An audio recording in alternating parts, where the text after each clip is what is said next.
Assalamu алейкум, урматтуу биздин каналдын катталуучулары, Москвада эмгектенип жүргөн бир туугандар, амансыздарбы?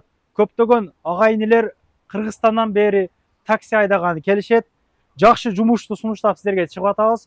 Күнүгө 10 миңден 15-20 миңге чейин табасыздар туугандар. Андыктан бул видеону кылдаттык менен көрүңүздөр, аягына чейин силерге толугураак тааныштырып берелик. Ошол Ыры Салды такси паркы 5 жылдан бери өз ишмердүүлүгүн көргөзөт. Ассаламу алейкум. Валейкум ассалам, кандайсыңар, келгиле. Денсаулыгыңыз жакшыбы? Кудайга шүгүр болот. Иштериңиз болуп атабы? Кудайга шүгүр.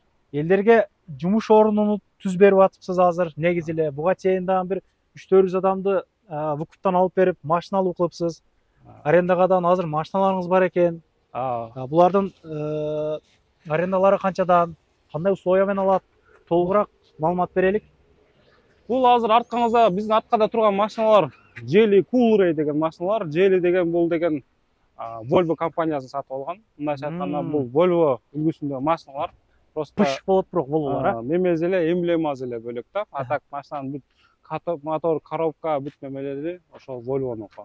Бул машиналар азыр Вукупка дагы, арендага дагы берилип атат. Варианттар бар. Арендага азыр булар бүгүнкү күндө 2,5 миң рубльдан болуп атат.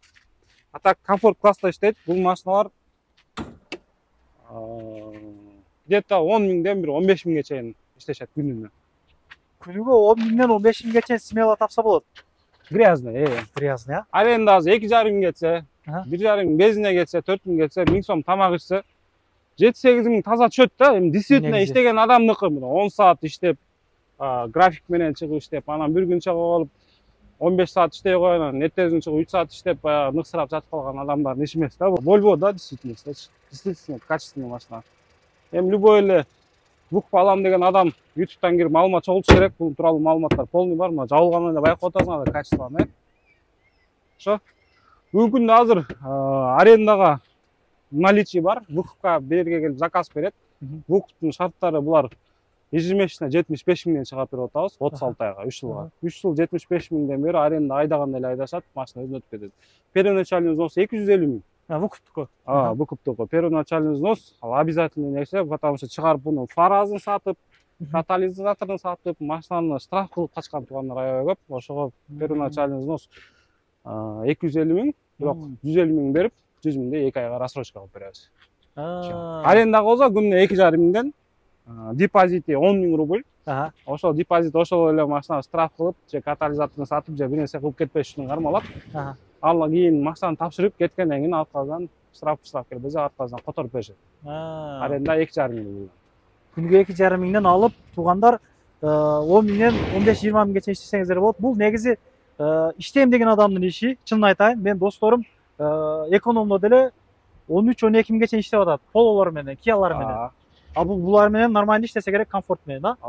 Эми биринчиден комфорт, азыр бүт эле комфорт чыгарып атабыз. Бүт балдар биздики туугандар бүт эле Вукуп алышып атат. Эртең күнү мисалы үчүн Кыргызстанга төлөп бүтүп алып кеткенге жакшы да, мына асты бийик. 4 ВД булар кандай булар? Бунун АВДсы бар, анан передний. Булар азыр только переднийлер. АВДлары ал бир аз кымбатыраак турат да. Эми ал 4 ВД буну тоого деле айдабайсың, главный могу бордюрга тийбезе, анан ичи да нижачпай сеске тийбезе, Кыргызстанда жана панорамага бемарал чыгып берет да. Обшкек жолунда нормально жүрүп берет, тиги асты эшекке тийбейчи.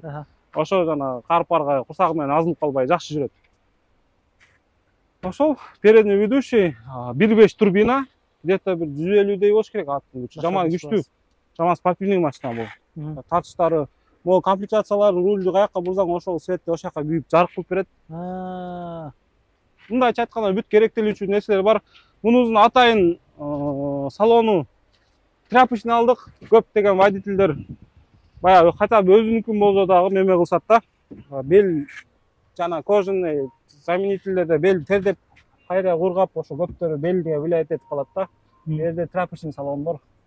Калганын баардыгына чехол салып койгондо водитель өзүнүн салбай эле айдаса жакшы. Мен көргөндө эле 3 стилде бар. Бул экону включать этип койсо, машина турбинасы иштебей калат. Спортко включать этсе албетте турбина иштейт, өчүрүп койсоң обычный режимде. Машинада автозапусктар бар. Машинаны багажникти ачкан, машинаны үйдөн отуруп от алдырып койгон.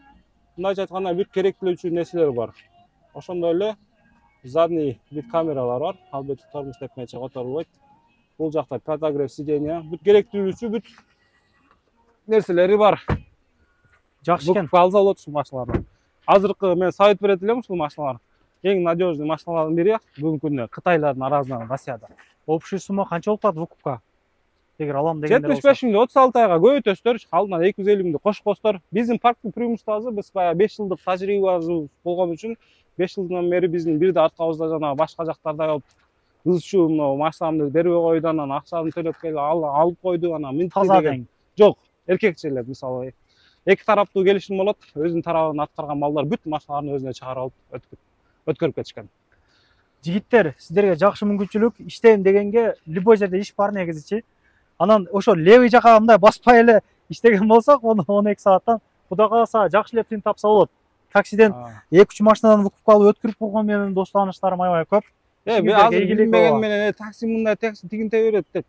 Көп биздин канча деген туугандар таксинин атынан бутта турушты. Ооба. Берден иштешип Бишкектен эпте ипотека мына куттар ошотуп, квартира алышып, башка кылышып, таксинин аткарган биздин бүт эле основном кыргыздар бияка мужиктер Москвага жумушка келгендер основном бир 70% таксиге ойдойм, 70-80% болуп калды азыр. 70-80% такси. Көчөгө Бизге окшогондор эле ошол бүт эле иштебесе ооба. Ну, действительно айына мисалы үчүн тамак аш жеген чыккандан тышкары 100 миң сакташат туурабы? Жакшы жумуш да бул. Ошол. Ишиңиз ийгилик. Мен номерлериңизди коюп койдум. Любой время чалып байланышта боло бересиздер менен, Любой время чалып.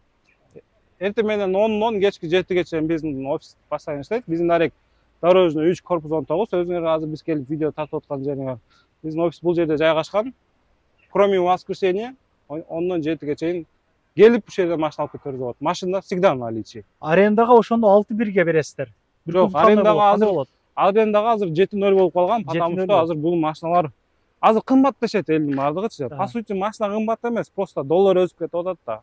Мисалы үчүн азыр мурун 500 миң 10 миң доллар болсо азыр 800 миң болуп кетип атпайбы 10 миң долларынчы. Ошондой эле машиналар кымбатыраак чыгып атат.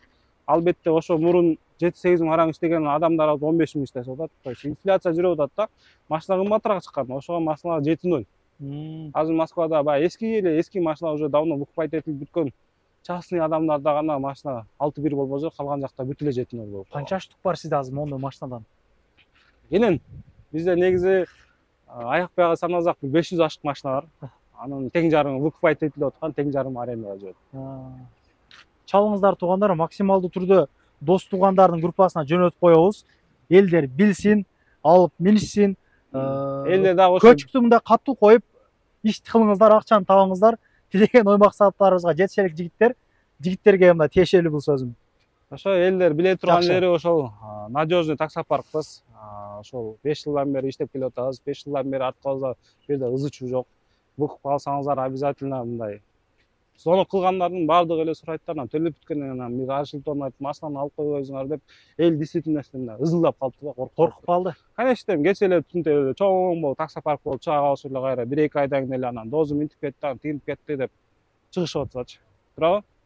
Биздин андай караганда репутациябыз кенен азыркы күндөрү мындай айткандай эң рыночный эле баадагы машиналар чыгарып атабыз. Көбүнчө даже эң арзан баадагы машиналар чыгат. Мону мисалы үчүн кечээ эле башка бир таксопарктын видеосун көрүп калдым. Айына 80 миң рубльдан чыгарып атыптыр. Первоначальный взнос 250 рубль. Айына 5 миң болсо да бизде арзаныраак чыгат. Тынч болуңуздар туугандар. Көрүшкөнчө келгиле бирге иштешели. Бөлөкөл бөтөн жерде мындай биздин группаларга кошулуп, бири-бирибиздер менен поддержка тээп, офисте постоянно ушул жерде сүйлөшүп, жүз көрүшүп дегендей. Анан кирди чыкты болуп калса Юногам номерин коюп койгон бул жака. Рахмат.